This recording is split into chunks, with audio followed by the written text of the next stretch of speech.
அனைவரையும் சுவையான வாழ்க்கைக்கு வரவேற்கிறேன். இந்த சேனலை சப்ஸ்கிரைப் பண்ண கீழே இருக்கிற ரெட் கலர் பட்டனை ப்ரெஸ் பண்ணுங்க. அப்படி பக்கத்தில் இருக்கிற பெல் ஐக்கானையும் ப்ரெஸ் பண்ணுங்க. இன்னைக்கு நம்ம பார்க்க போகிறது சுவையான வெள்ளை பணியாரம்.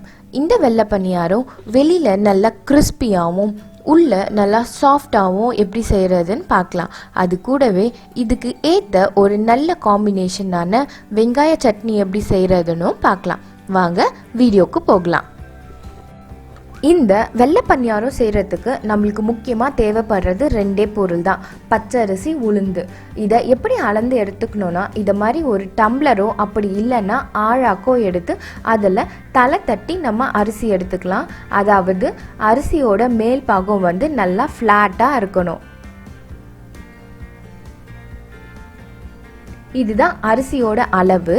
இப்போ இது மேலே நம்ம உளுந்து எடுத்து அப்படியே கோபுரமாக போடலாம். இந்த உளுந்து எவ்வளோ பிடிக்குதோ அதுதான் இந்த பணியாரத்துக்கு தேவையான உளுந்தோட அளவு. இப்போ இதை ஒரு பவுலில் ட்ரான்ஸ்ஃபர் பண்ணிக்கலாம். ட்ரான்ஸ்ஃபர் பண்ணிவிட்டு நல்லா கலந்து விட்டுக்கலாம். இதில் நம்ம தண்ணி ஊற்றி நல்லா கழுவி ஒரு 2லேருந்து 3 மணி நேரம் நல்லா ஊற வச்சு எடுத்துக்கலாம். 2 மணி நேரத்துக்கு அப்புறமா நம்மளோட அரிசியும் உளுந்தும் நல்லா ஊறிடுச்சு. இப்போ இதை நல்லா மிக்சியில் மைய அரைச்சி எடுத்துக்கலாம். இப்போ மாவு நல்லா மைய அரைச்சி எடுத்தாச்சு. இந்த மாவு இட்லி மாவு மாதிரி ரொம்ப திக்காவும் இல்லாம தோசை மாவு மாதிரி ரொம்ப தண்ணியாவும் இல்லாம இது ரெண்டுத்துக்கும் நடுவுல இருக்கு. இப்போ இதுல நம்ம இந்த பணியாரத்துக்கு தேவையான அளவு உப்பையும் சேர்த்து நல்லா கலந்து விட்டுக்கலாம். இந்த உப்பு எங்கேயும் தங்கிடாதபடி நல்லா கலந்து விட்டுக்கணும்.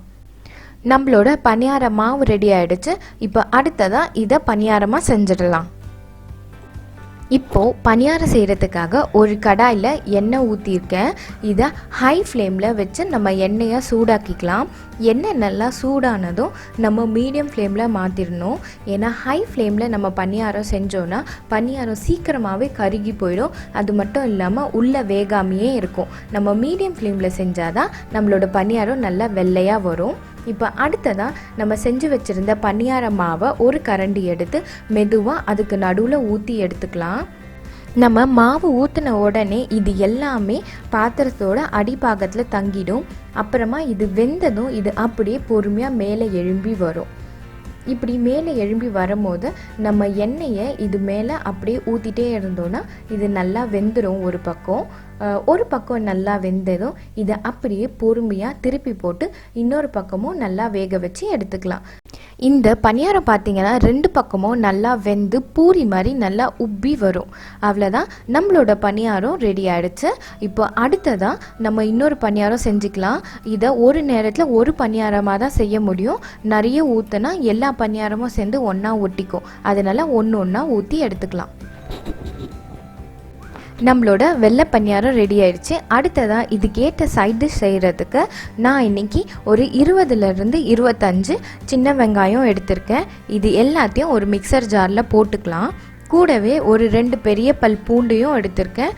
கொஞ்சம் உங்கள் புளிப்புக்கு தேவையான அளவு புளி, அதே சமயம் நம்ம எடுத்த வெங்காயத்தோட பாதி அளவு தேங்காயும் சேர்த்துக்கலாம்.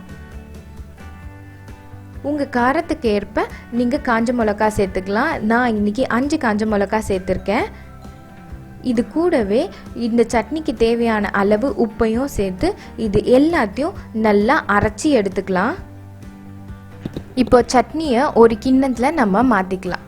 அடுத்ததாக சட்னிக்கு தேவையான கடுகு, கருவேப்பிலை, உளுத்தம்பருப்பு போட்ட தாளிப்பை இந்த சட்னியில் சேர்த்து ஒரு தட்டு போட்டு மூடிடலாம்.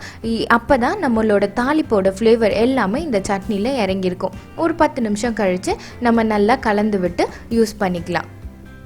நம்மளோட சுவையான வெள்ளை பணியாரமும் அதுக்கேற்ற நல்ல சைட் டிஷ்ஷான வெங்காய சட்னியும் ரெடி ஆயிடுச்சு.